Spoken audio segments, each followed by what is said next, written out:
Subscribe कीजिए Urdu for all को और बेल आइकन पर क्लिक करें लेटेस्ट वीडियोस के लिए। अस्सलाम वालेकुम दोस्तों, आप उर्दू फॉर ऑल देख रहे हैं और मेरा नाम साकिब अब्बासी है। दोस्तों, एक दिन हजरत सुलेमान अलैहिस्सलाम दरबार में बैठे हुए थे कि इतने में अचानक मलकुल मौत हजरत इजराइल अलैहिस्सलाम आए। सलाम दुआ के बाद हजरत सुलेमान अलैहिस्सलाम ने पूछा कि कैसे आना हुआ, तो हजरत इजराइल अलैहिस्सलाम ने फरमाया, कुछ नहीं, बस वैसे ही आया था, और उठकर चले गए। दरबार में मौजूद एक वजीर काफी घबराया हुआ दिखाई दे रहा था। उसने हजरत सुलेमान अलैहिस्सलाम से पूछा कि ये कौन था, तो हजरत सुलेमान अलैहिस्सलाम ने फरमाया कि ये मलकुल मौत हजरत इजराइल अलैहिस्सलाम थे। वजीर ने कहा कि जब वो आए तो मुझे गुस्से से देखा और जब जा रहे थे तो मजीद गुस्से से देखा।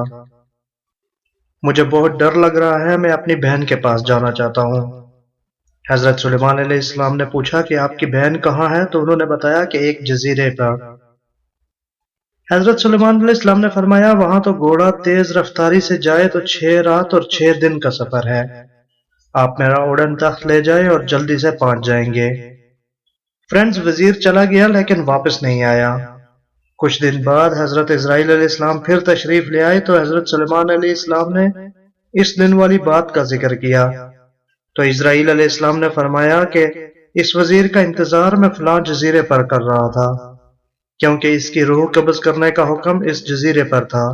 लेकिन जब मैंने दुनिया पर नजर डाली तो वो यहाँ आपके पास बैठा था, तो मुझे यहाँ आना पड़ा, क्योंकि रास्ता 6 दिन और 6 रात का था और इसके पास तो महज चंद घंटे ही बाकी थे।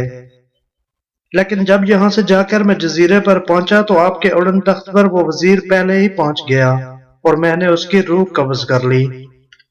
फ्रेंड्स, इसीलिए कहते हैं कि मौत की जगह का एक वक्त और एक टाइम मुतय्यन है। हर एक को अपने मुकर्रर वक्त पर ही मौत आनी है। उम्मीद करता हूँ फ्रेंड्स आपको ये वीडियो जरूर पसंद आई होगी। अगर वीडियो अच्छी लगी है तो इसे जरूर लाइक और शेयर कीजिए। अल्लाह हाफिज।